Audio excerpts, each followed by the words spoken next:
So we look at arm's length. That is the fifth anti-avoidance measures that we have.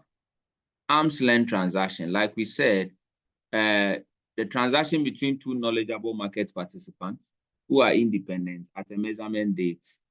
And IFRS 13 gives us clarity on that. Here, it is the LI 2188 that talks about it. So you have to just treat, you see, you have to just treat the thing as if people are not related into the transaction. So that is basically what it's about. And the key topic under this is what we call transfer pricing. Transfer pricing is a big deal. It's a very big deal in Ghana, especially the multinationals that have come into our nation and how they deal with their sister partners. Think capitalization, you saw that where we were trying to do the interest, but people are taking the loans within and they can use, they can manipulate the pricing of the interest, the percentage of the interest. Now, transfer pricing is just pricing of goods and services and intangible assets between multinationals in different countries. They are in different tax jurisdictions, but they are trading among themselves. Now, transfer pricing is not illegal. Take note of that. It in itself is not illegal, but the manipulation of it, that makes it an illegality. So the thing in an independent market, it is, let's say, 5 cedis, but because you are trading it within yourself, it is, you are manipulating the pricing. And we will talk about it in a way that it assumes something we call income splitting. We will come to that. I'll show you that. So somebody is trying to transfer money to another person who is in a lower tax jurisdiction. So they manipulate the prices. So because the person is in a lower tax jurisdiction, they make the profit of that place very high. So because when they are selling things to them, they will reduce their thing so that they will get the high profit because the tax rate in that jurisdiction is very low. So it's the manipulation of it. But in as much as there is manipulation of it, there is an Italian proverb that says pacta sunt servanda, which means that every agreement must be respected in its agreement. So what is the basis why they actually decided to reduce the pricing or increase the price? There is a basis. There might be economic basis. For example, if I am a multinational and I am based in, let's say, UK, and I build a branch or a permanent establishment in Ghana, I can decide to transfer goods to this place at a lower price just because he just entered into the market. And so, of course, you are doing corporate case study and things, right? And when you are entering a market, you've learned of the Potter's 5 forces and all those things, technical analysis and all those things. When you are entering into a market, you would want to even start at a loss just to get a niche in the market, like get market share. Then you start adapting it. So the fact that they just transferred the thing at a lower price doesn't mean in itself is manipulative, but you have to respect the agreement within it. There may be some reason behind it. And so when GRA is assessing your transfer pricing issue, they don't just say you have manipulated it. They have to do an analysis, and that analysis is called comparative analysis. And that is what you see here, comparative analysis. In the comparative analysis, the GRA, before they can say you have manipulated something, must get to kind of know the terms within the contract between these related parties, as opposed to independent parties. What is the purpose? So the comparability analysis will tell us. Now, in comparability analysis, number one, what you look out for is the contractual terms. What was the contractual terms of that contract? Because you are comparing a related party transaction to how it would have been in an unrelated party transaction. So now, what are the conditions surrounding this contract that they did between the related party? And what are the conditions that will exist if the transaction has been an independent people doing it? So over there, you ask yourself, what is the economic substance? It is a contract. What are the responsibilities and the rights and the risk and the benefits? Is it the same as it would have been? Because you are saying that the thing is 5 Ghana cedis, but this guy is doing it 3 Ghana cedis.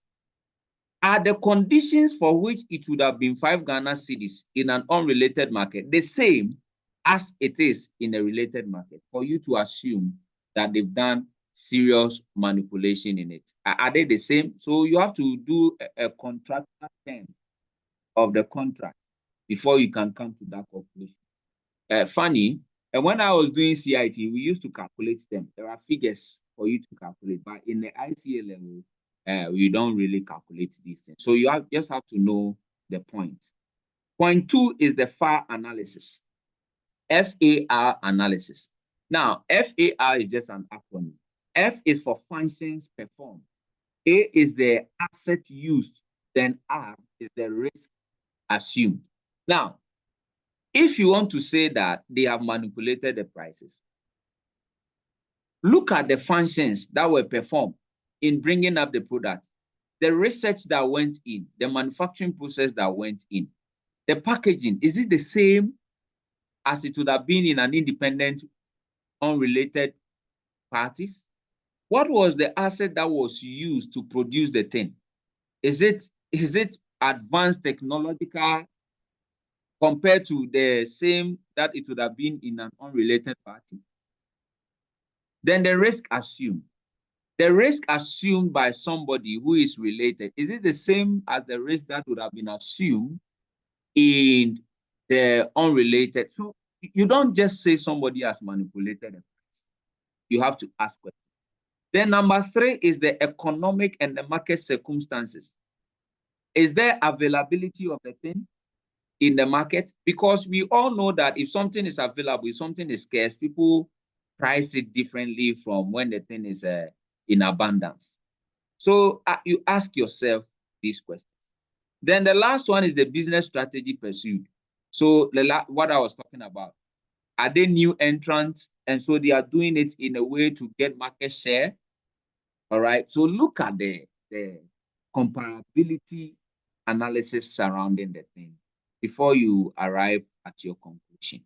All right. So manipulation may exist, but before you say somebody has manipulated something, you have to look at the conditions surrounding it. Please, is that clear?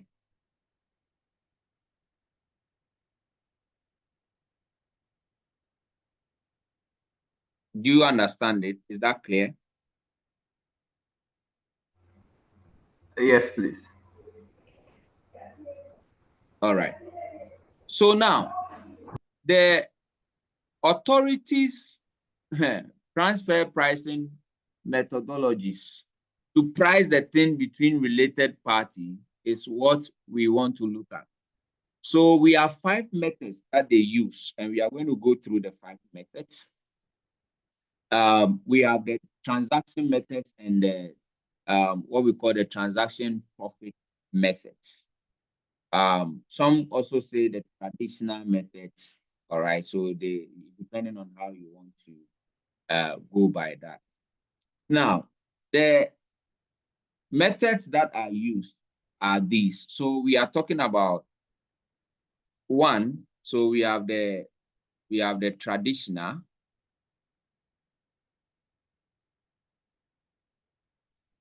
So we have 1, the cap. Cap simply means comparable uncontrolled price method. 2, we have the resale price method. The resale price method. And 3, we have the cost plus method. And depending on your position in the supply chain, you have to, you can't just use anyhow. If you're a GRI officer trying to do transfer pricing on someone, the pricing method, you can't just use anyhow. There are conditions to use any of them. And that is something they always examine in your examination. There is always examine. Now, let me explain the thing to you, and I'll also show you industries where these things are applicable to. The first one is comparable uncontrolled price method, the CAP method. Now, just by the name should tell you. So look at this picture. Look at this picture. So we are saying that comparable uncontrolled price, you are going to compare the prices that happen in a related party transaction. So this is it. Let me draw it like this for you to see, replicate this. So we are saying that A and B are related parties. These people, they are related parties. They are related parties. C and D are not. C and D are not. They are not in a related party. They are independent market. They are unrelated. Unrelated. Now, when we say CAP, comparable uncontrolled, it means that we are trying to compare the pricing they did here, the price these people did, with the price these people did. So instead of, what it means is that if these people did a transaction, the TRA is going to price it using how it would have been between two unrelated parties. That is what it means. So the arrows that you see is for controlled transaction. These ones are controlled transaction. These are uncontrolled transaction. So comparable uncontrolled transaction simply means how much would the thing have been if they were not related. So that is it. If they were not related, how much would it have been if they were not related? So it says that the CAP method is a transfer pricing method that compares the price charged in a controlled transaction to the price charged in a comparable uncontrolled transaction in similar circumstance. The similar circumstance is very important. Why? Because if not, then the FAR analysis, the contractual analysis, the market analysis, and the business strategy analysis will override it. So let's say all those things are the same, all other things being equal. Then if it were the same, then the GRA is going to price the thing for you as it would have been in an unrelated transaction. So that is what we are saying. So how much would have been the cost in an unrelated situation as compared to a related situation? So basically, that is that. That is that. So that is what you need to take care of. Now, again, the cap can be used to determine arm's length royalty rate for intangibles or arm's length rate for interest on loans. Because you see, like we talked about in the thing capitalization, the rate these people would charge will be the rate it would have been over here. So that is what we are trying to talk about. So how would you have done it if you were not related? Now, this is where it becomes very important to me here, because in your exam, that is where they examine the most. Nobody is going to, sometimes they ask you to explain it so you can explain it, but sometimes they give you the scenario and ask you that which one is applicable.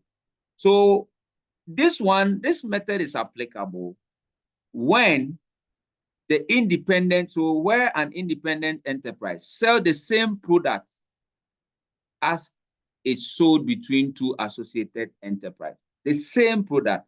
And so usually we say that it is adaptable to manufacturing entities and financial institutions when they are granting the loan. So these are two places where CAP is adaptable. Manufacturing entities selling the same product and financial institution that grants a loan. So that is it. And that is what you see here. All right. So take note of that, because the examiner will create the the case and ask you to determine which one is applicable. So that is the comparable uncontrolled price.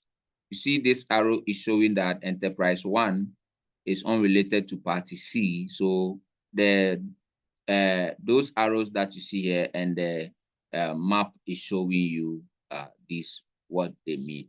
All right. Then we come to, and so you have an illustration here, all right, to deal with. Then we come to the resale price method. The resale price method. You see, the word is resale, which means that if A, B, and C. Now, A is related to B. Is related to B. And he sells an item to A at 10 cedis, B at 10 cedis. But when B is selling to C, for whom it is unrelated to, this one is related.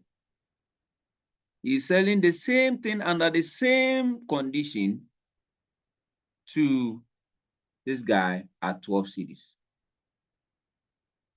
At 12 cedis. So now, the resale price method is a transfer pricing method that starts with the price when the product was bought in a controlled transaction and is resold to a tested party in an independent enterprise. So have you seen what I just described? So that is it.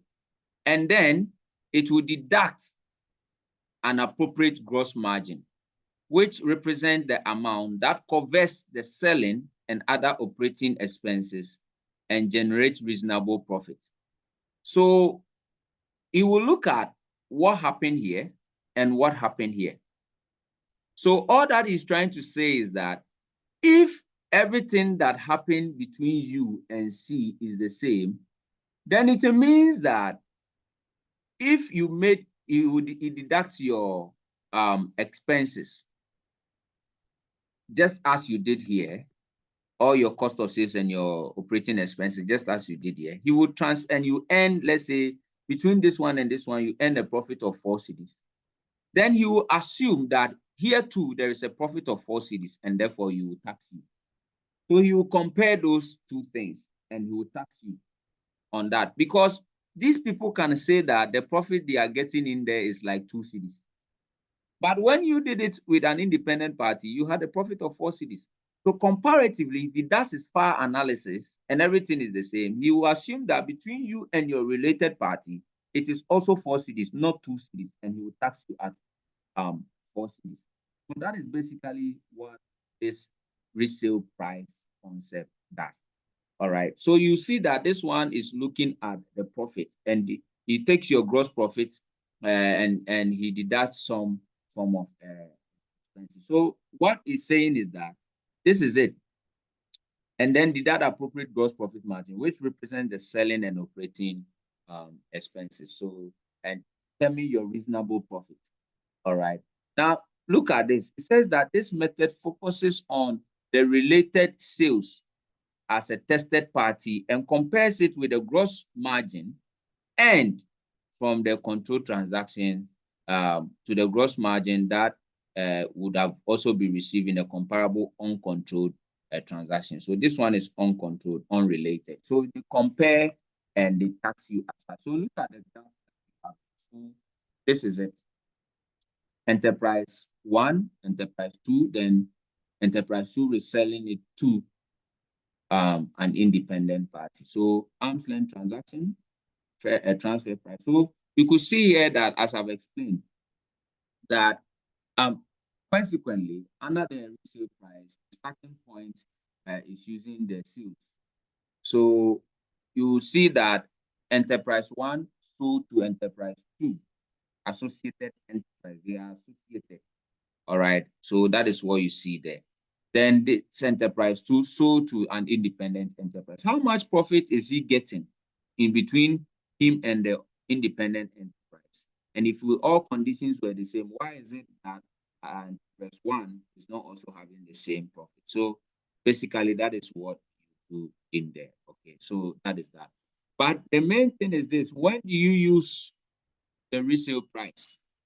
And that is something that you should stick to and get well. So we use the resale price. Normally, we say that it is useful in marketing operations and distribution companies, because in distribution companies, one gives to one person and the other person distributes it. But you have to take note of all of them. So resale price method is suitable for transfer pricing method for intra-group transaction involving a full-fledged manufacturing. You see, what you should get here is that you saw that in a cap, we said that it's used in manufacturing. But here we are talking about a full-fledged manufacturing owning valuable patents or intangibles and affiliated sale companies that are purchased and resell the products to unrelated parties. So you will see that in the first scenario that we did, we have related party and unrelated party. This one, there is a risk selling, One has seen it, then it is passing it on. That is why they are saying that look at it, it is distributing because it's from somebody and he is now going to distribute it. So it is always good you check it in a situation where somebody is doing a redistribution. All right. And also sales companies that do not own or contribute to valuable intangibles. So look at it. Look at it very carefully. All right. But most of the time, when you get a distribution company, these are people you are likely to apply the resale, because the word re means that it's happening and it is happening again. All right. So basically, that is that. All right. So where reliable comparison with uncontrolled transaction can be made based on what cost of goods. Just like your stable. The network is breaking. It becomes thin, then it comes louder, then goes back. Oh, okay. I hope it's better now. Sometimes it's because I'm not using my earpiece, which I left it at TAC and I couldn't find again. So I need to buy a new one. All right. So basically that is that. So the third one is cost plus, and you know cost plus. Cost plus means what? Margin or markup? Margin. Markup. Hey, I hear two. So which one is which? Cost plus means markup. All right. So that is that. It means markup. All right.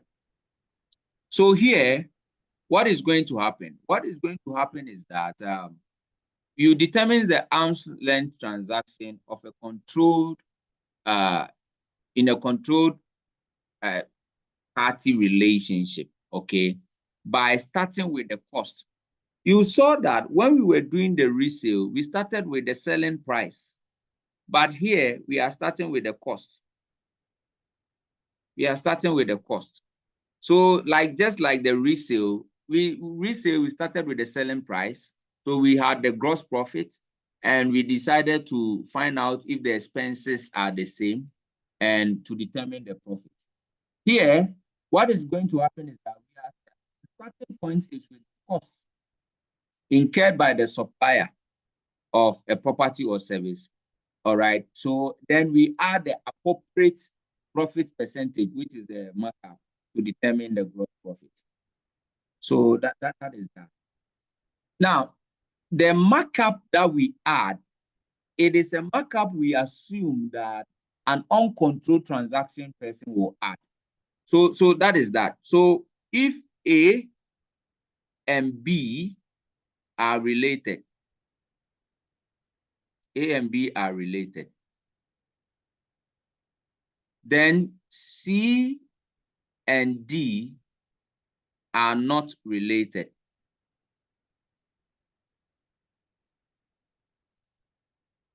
Then there is a transaction between them.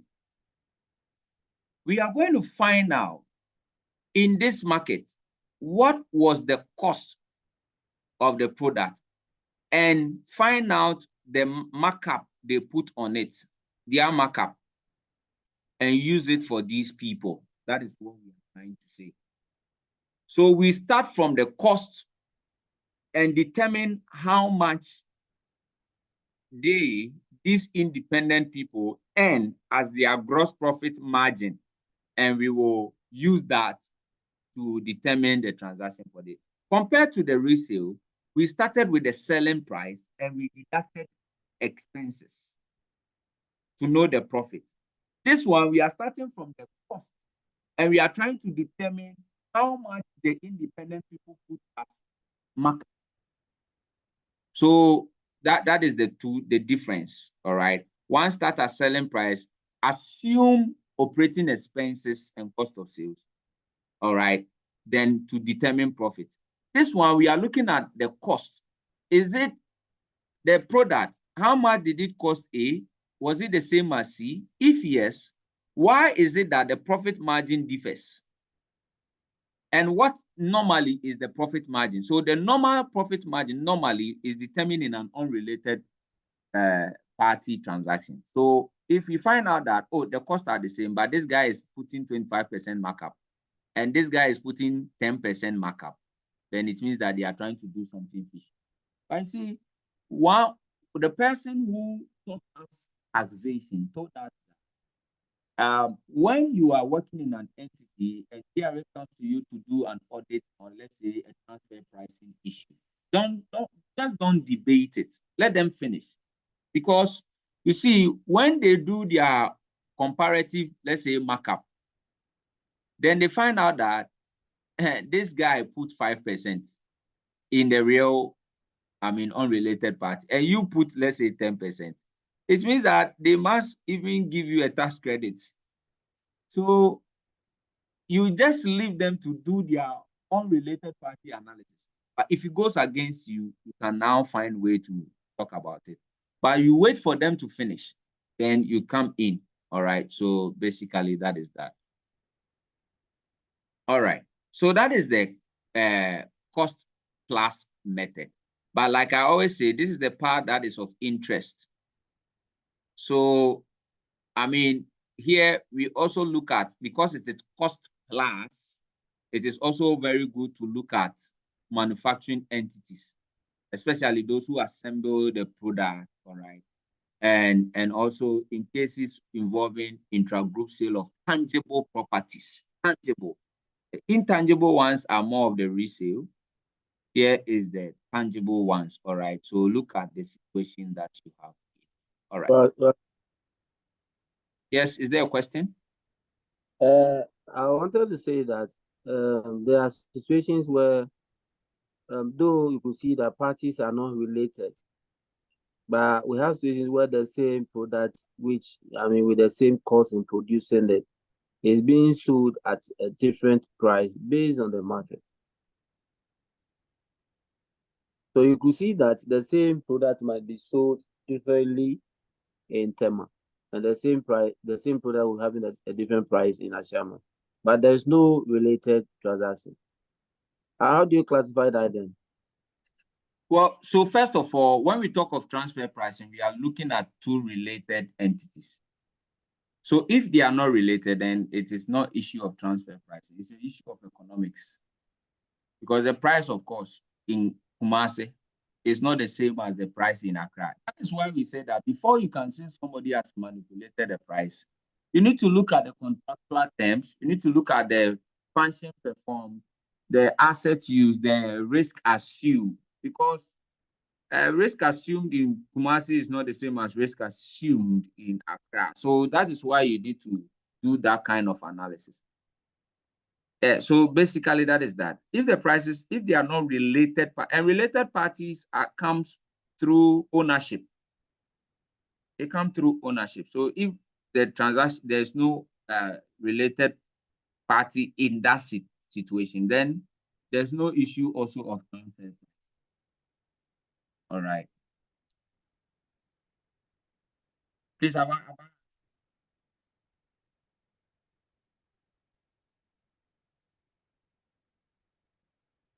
hello, Primos, is it clear?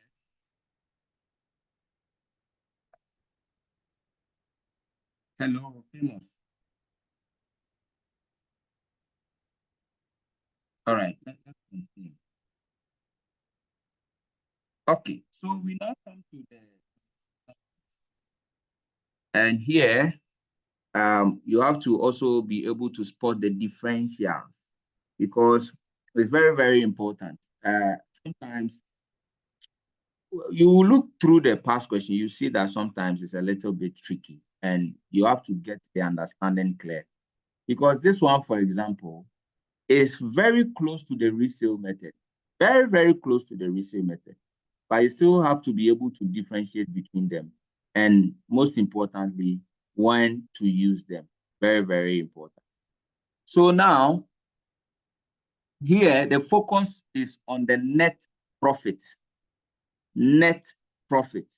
So that is where the focus is, the net profit. All right.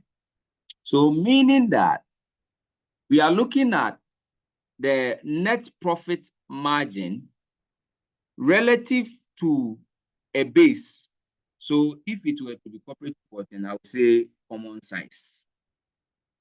Relative to a base that a taxpayer realizes from a controlled transaction. All right. So if you are looking at it carefully, you are comparing what somebody is doing internally to what it would have been externally relative to a base. So the base can sometimes be, normally it is sales or asset, like the way we do in common size ratio. It's either revenue or asset. So what we are saying is that look at the TMM looks at the profit of one of the related parties involved in the transaction. All right. So we have a reference party or a tested party in this case. So look at, so it is looking at the profit who somebody is earning. All right.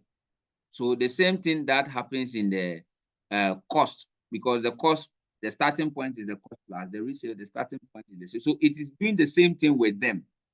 So the profit that a party earns in those related party transactions.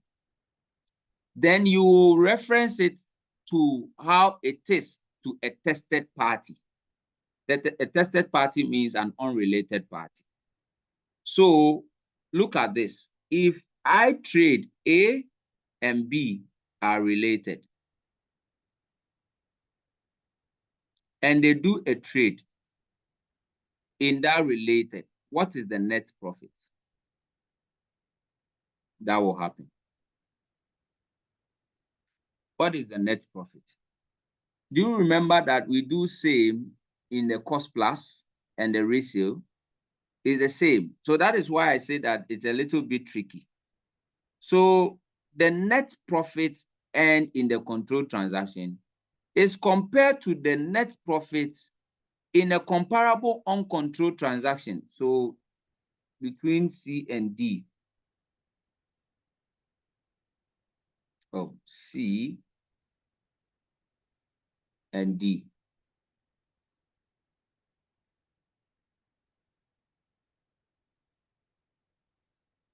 So the net profit you get here is compared to the net profit you get here. But here we are talking about it in terms of having a reference base. Like let's say you are comparing it to the volume of their sales or something. So this is what I mean. Ideally, the net profit earned in a controlled transaction should be compared to the net profit in a comparable uncontrolled transaction known as internal comparatives. If the internal comparatives are not available, the net profit, the net margin earned by independent enterprises in comparable transaction, you use that, and that one is called the external comparative. So what we are trying to say is that how much would they earn as net profit over here, and how much would they earn as net profit over here?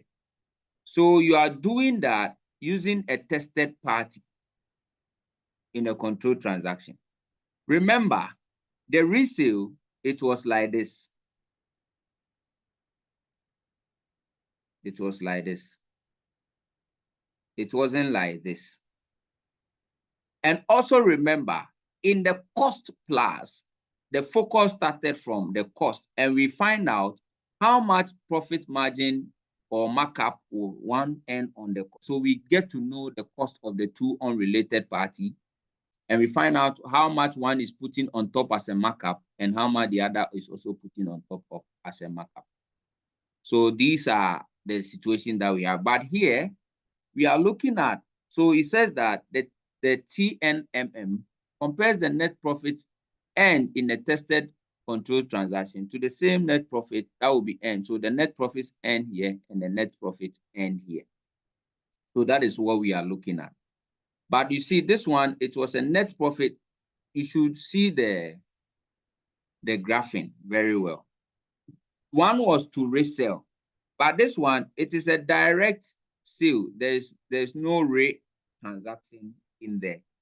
So that is that. That is the difference in this net profit, in this profit transaction. So we use this one to analyze transfer pricing issue involving tangible and intangible assets, all right, properties that you are doing, all right. Then we are saying that the TMM is less direct method than this one. Have you seen that?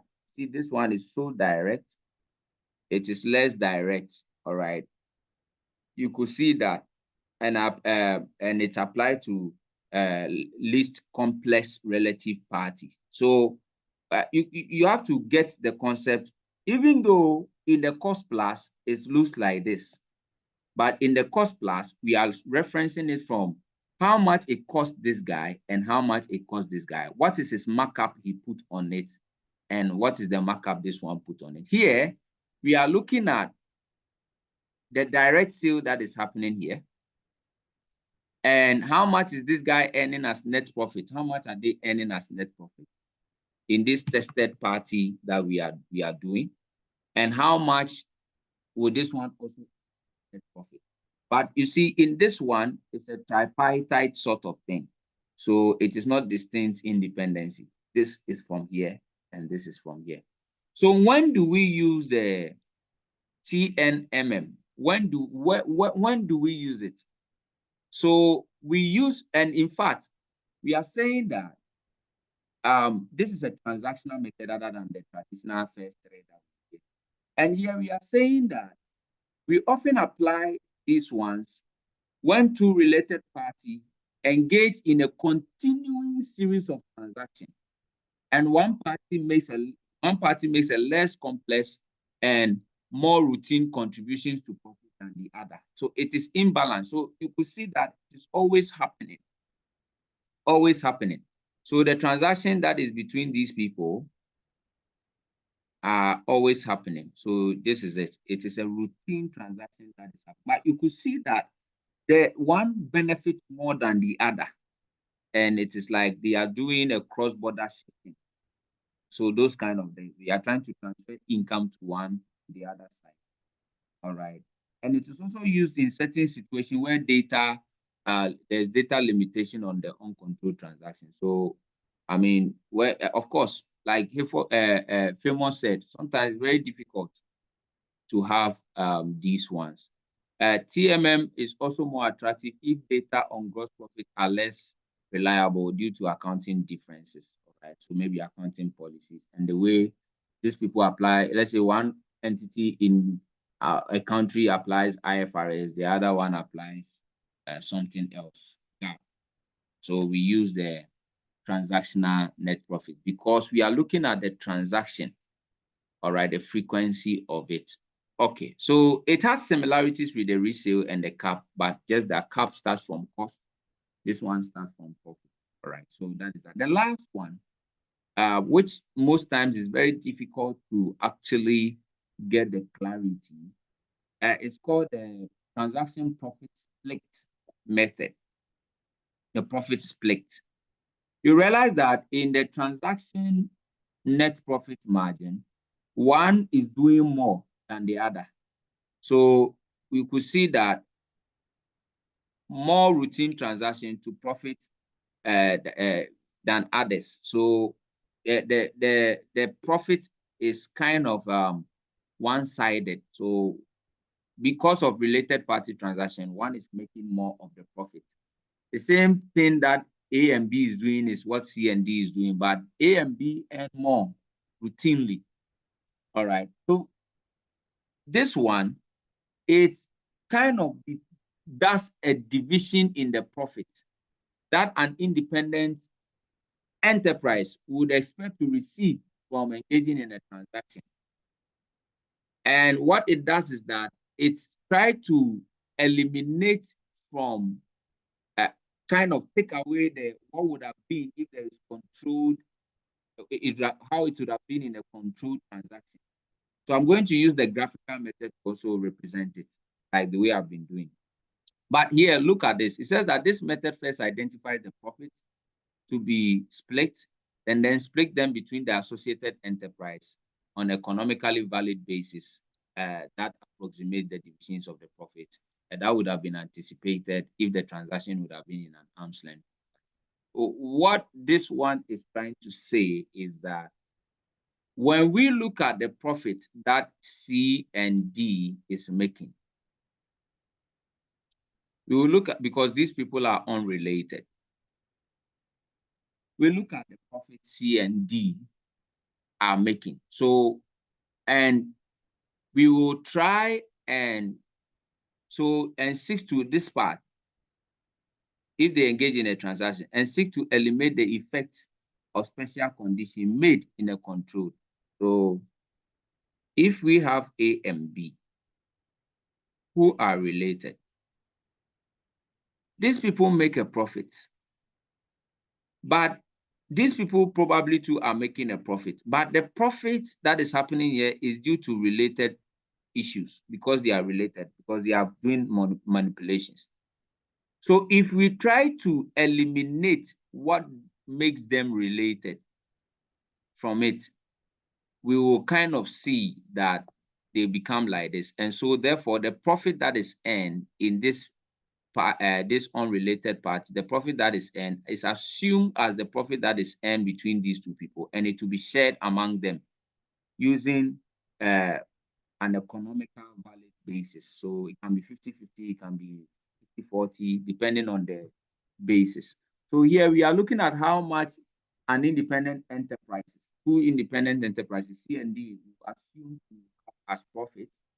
And if it would have been in a related party, how much would they earn, and try and eliminate what makes them related, the special conditions that make them treat the thing as related, and share it among the two. And so this one will be taxed on its own, this one will be taxed on its own. So here too is the same. The problem is that what you have here is that there are some uniqueness in the contributions that are made, because probably these people do something unique that is not from this one. So if there are something so special that makes them trade like they do, then it means that we are going to use the split because there was something special. So you cannot really put into face like what there's something special becomes the basis for the sharing. All right. So basically that is that. Because probably one is doing something, the other is not. So you use that as the basis and you share. Now, where business operations of related parties are so highly integrated that they cannot be reliably evaluated in isolation, then we can also apply the split. You can't really divide the two companies.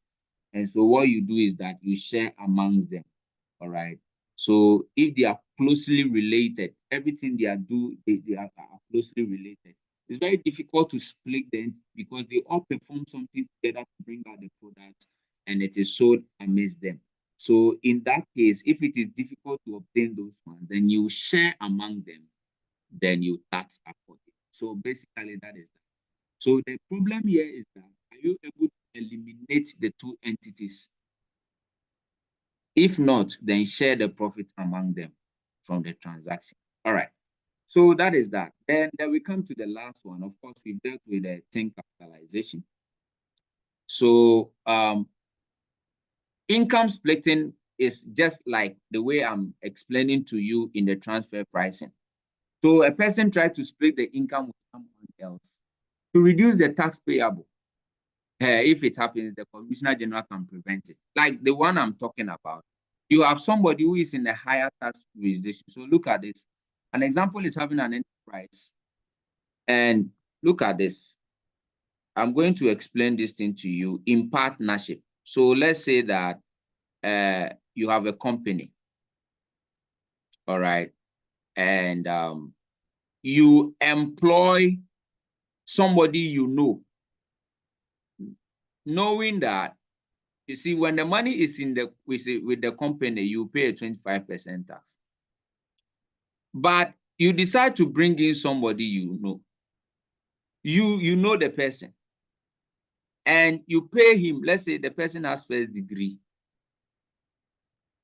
There are other people too, others in the same company who have first degree. Others too there, they also have first degree. The underlying assumption is that these two people, they perform the same thing. They do the same thing. But you decide to, because you want to transfer money to this guy, because you know the person and it's an individual who will use the graduated tax scheme, you pay him higher than the others with the same qualification and the same experience. That is what we mean. So a typical example here is having an enterprise and paying salary to your wife, who doesn't even work there, or probably is working there, but paying them higher than others with the same qualification and experience. You are trying to split the income. So the term income split here refers to an arrangement between an associated persons where an asset or an amount is transferred and the transferor retains the legal implicit right to benefit. So what we are saying is that, like this one, if you give it to your wife, you will still be the same beneficiary. If you give it to your son, you'll still be the same beneficiary. So that is what is happening. That is what is happening. So you don't want to have the thing, but you are indirectly having the thing. And you are basically splitting the money so that the person is in a lower tax jurisdiction and will pay less. You take the balance. So basically, that is it. So these are 7. We've dealt with the thing capitalization.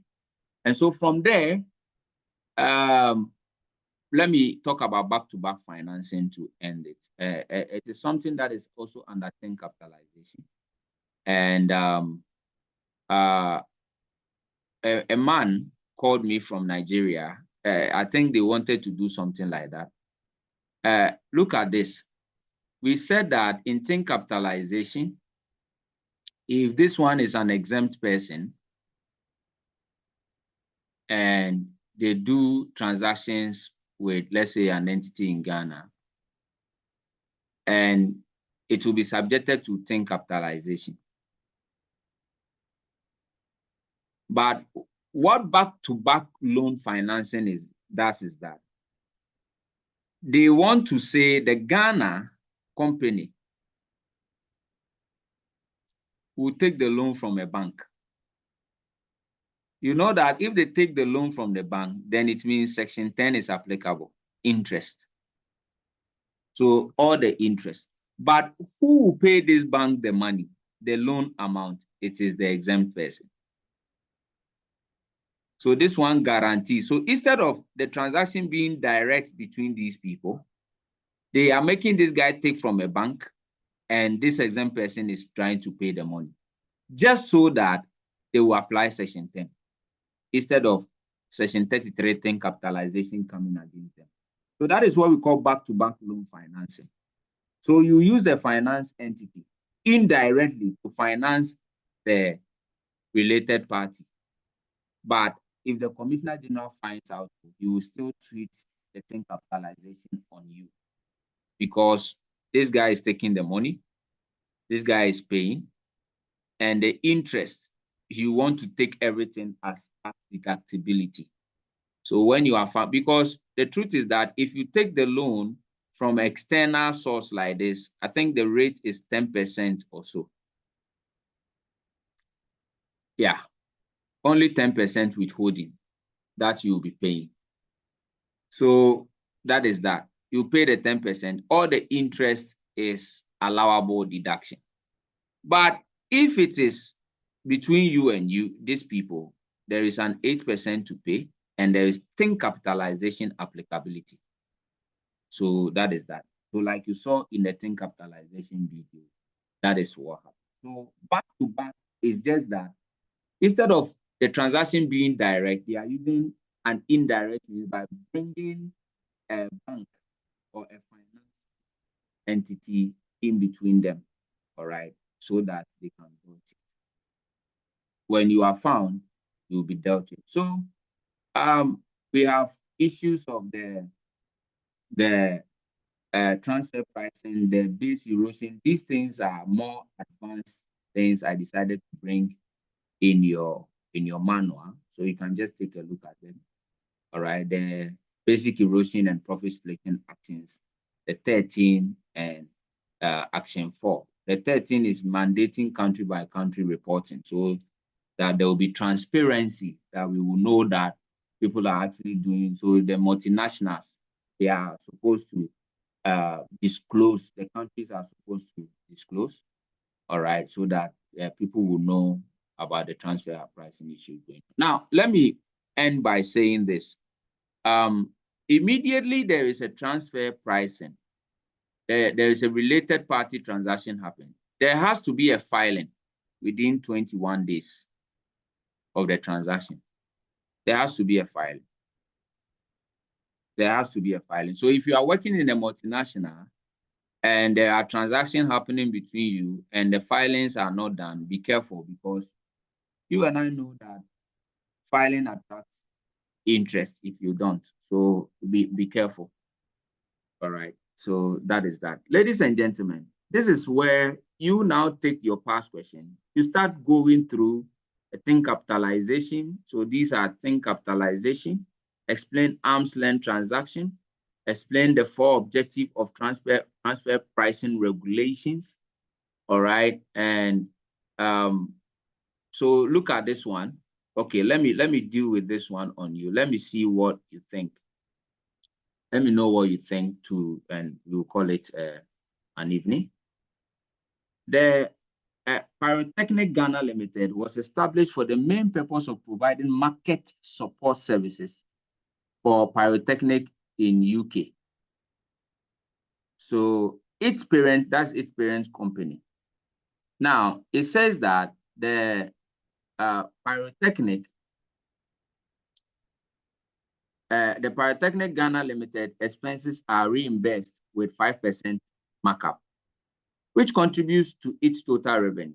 What is the best transfer pricing method to apply, and justify the reason?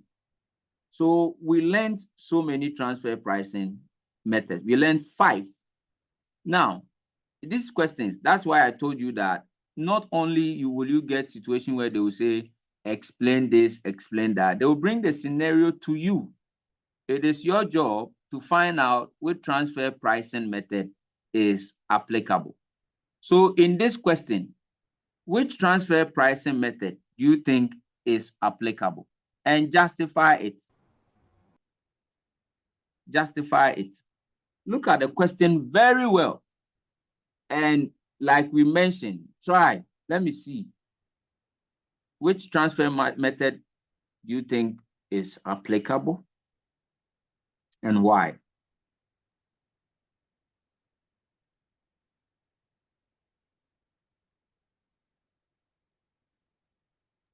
Cost plus.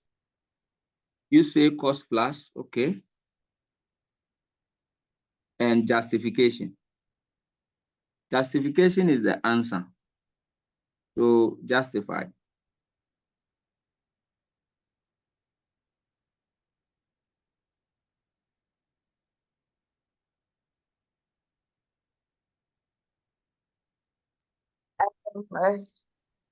So it's the whole so when we're studying, what I got from the cost plus method is the whole markup thing.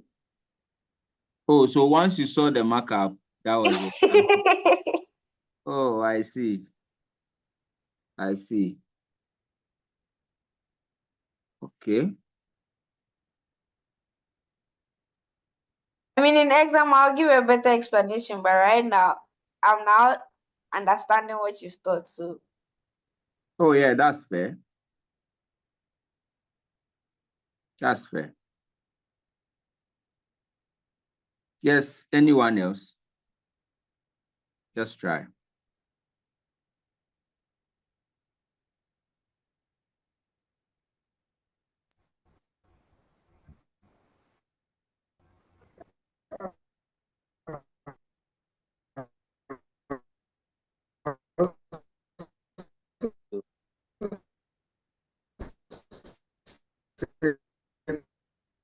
As for cost plus, I know it's not cost plus.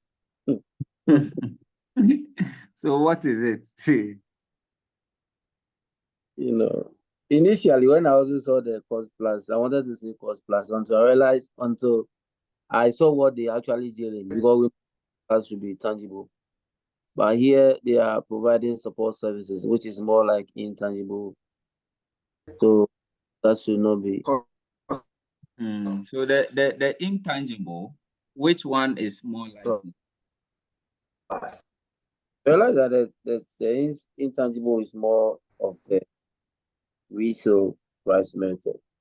Okay, so you also go for resale. That's interesting. Yes.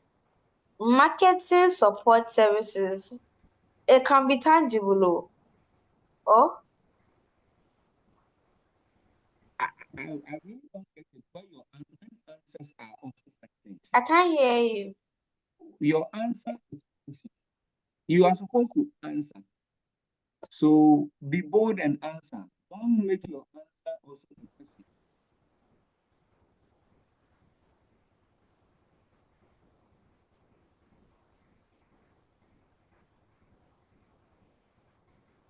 I've not heard anything. It's my own.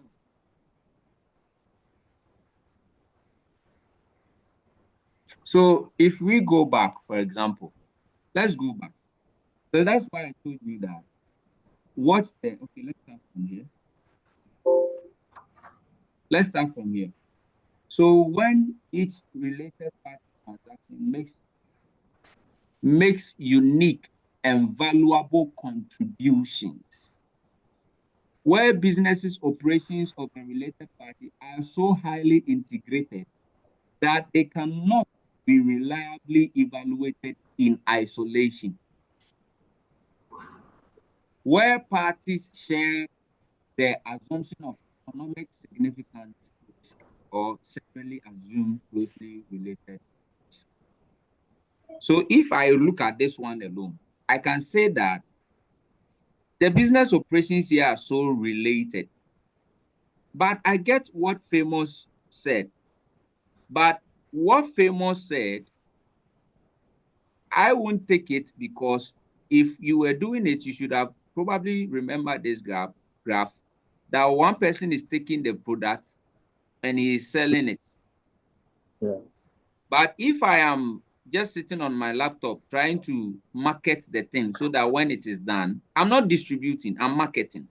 So it makes this one really out. I can even base on here to probably think that these people are doing marketing. It's just, you see, it says that they make unique and valuable contribution, or where the business operation are closely related part of the business operation of the related party are highly integrated, that they cannot be reliably evaluated in isolation. Can I evaluate the marketing part if there is nothing to market? So that is this part. So we can keep this one down. So this is a profit split. So let's now go to this one. This one says that it's often applied between two related parties engaged in a series of transactions. So series of transactions. So it means that these guys are always marketing for these people. And in fact, it says that it becomes the most commonly applied method in a cross-border dispute. Now, of course, in the situation that we have, there is between Ghana, I think Ghana and UK. Used in situation in which data limitation is on uncontrolled transaction is more reliable than the traditional method. So where situation of data limitation on uncontrolled data make it more reliable than. So he said that the TMM are more attractive if data on gross margins are less reliable due to accounting differences. So I can also say that probably UK and Ghana might not be the same. But for this one, the most likely reason why will make me take this one is the engaging in a series of transactions where one party makes a less complex or more routine contribution to profit than does the other. So I can base on that to say that we come to the two that you brought out. So this one, we said that the cost plus. All right, am I at cost plus already? Yeah, cost plus. Intragroup sale of intangible properties, where one party where related party manufacturer performs a limited manufacturing function. The method is best suited in space where manufacturer provide where the manufacturer or service provided has low risk and the level of cost. But here we talk about starting from the cost, all right? And we said that it is mostly used in manufacturing. But this case, our company is a market company. So marketing company. We have here our resale when it is also, so this is probably where you have, this method is probably useful where it's tied to marketing operations. So yeah, you may have that part of yours in it. So here, famous is close. Famous is close. But the marketing here is more seen of operating, of course, distributing. So it's very, very close. But you see, you see that it is between I told you that these three are very related. The cost plus method, the resale price method, and the transaction net margin method. So as for cost plus, we are looking at how much it costs the thing, so more of manufacturing and what somebody's what do we call it?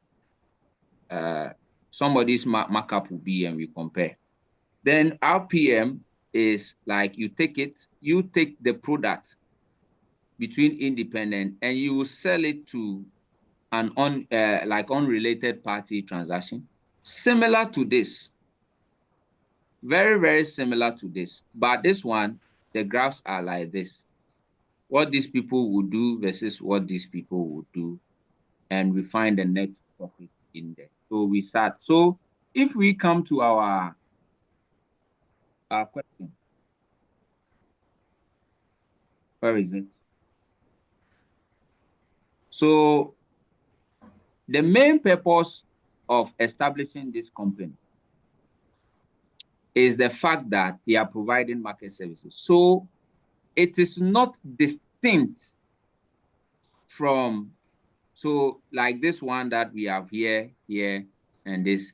These two companies are not distinct. They are attached together. So the sole purpose of it is to actually provide the marketing support and look at the people they do the service to. So famous, you could see that you were close to getting it, but it's just that the transaction between this one and this one is a related, but the third one is an unrelated. The third one is an unrelated. So what they are set up to do is providing marketing services to the UK people, its parent company. And Ghana, it says that apparently Ghana limited expenses are reimbursed with the markup. So you could see that what they are doing is not like they are selling something to somebody outside to make a profit. They just provide marketing services and their own company pays them. It's just that when their own company is paying them, they add something on top. Have you seen that? So the best one that probably suits this is this one because of close relations. So it's either, I don't think it's not within the traditional concept. It's within the transactional concept. It's either the split, the transaction split, profit split, or transaction net profit. But so in the transaction split, you saw that it is very difficult to actually dissolve the two companies. But here in this one, the only reason why you go for this is that you could see that this one is providing market services. Yeah, it's not into the same production. And the fact that the money that is being coming to them is from their own money. So it's not like they do the service to an external person to determine the profitability. It is within. One is sending the money to the same person within the same company, and they put something small on it. So basically that is that. So it is the transaction net profit margin method. So you need to be very careful. That is it. These are how they ask the question. Of course, there are questions like this. This one says explain them. So this one is easier a little, but you could see clearly that there is no externality inside. Now, the question is this. If this Ghana one, if the transactions were between unrelated parties, how much would you think the charge would have been as compared to this? How much do you think the charge compared to? So basically, that is where you must draw your justification from. So what you see here is that it's very difficult. I know these things are very, very difficult. These things are very difficult. So it looks as if both of them are kind of depending on each other. That makes it a related party. So if you are supposed to do it with somebody outside, how will it have been? So basically, that is that. If the transaction has been done with the external party, so sometimes the graph of this one can even be like this. If this one and this one did it together, if I did it with this one, what will it have been? Because this one, it is not controlled. All right. So guys, these are the issues there. So take time. It's either it is about 10 capitalization, as you see, or it is about transfer pricing. So you cannot ignore them. Transfer pricing. These are anti-avoidance. All right, anti-avoidance. So under what circumstance will you, the Commissioner General, recharacterize the transaction? When it is fictitious, when it starts commercial substance. All right, 10 capitalization. All right, the questions are always about that. 10 capitalization, anti-avoidance, transfer pricing. So you go through all the past questions. Look at all these. You go through the past questions, and once, so explain in numerics, with numerics, the comparable uncontrolled price. All right. So it's the same thing, same and same all the time, same and same. Okay. So you have to go through the past questions. Think capitalization, transfer pricing, the other anti-avoidance. Not much has been done on the change in accounting year. So you know where to focus your attention. All right. So ladies and gentlemen, thank you very much for your time. We will meet on Saturday to start dealing. So now we have done, we have international taxation to do. And I normally do permanent establishment with realization. So we will look at this, and next week we will see how best we can continue. So my plan is to finish in a month's time so that you can also have enough time to prepare for your exam. Make sure you make good use of the videos that are available to you for more understanding. So thank you very much. God bless you.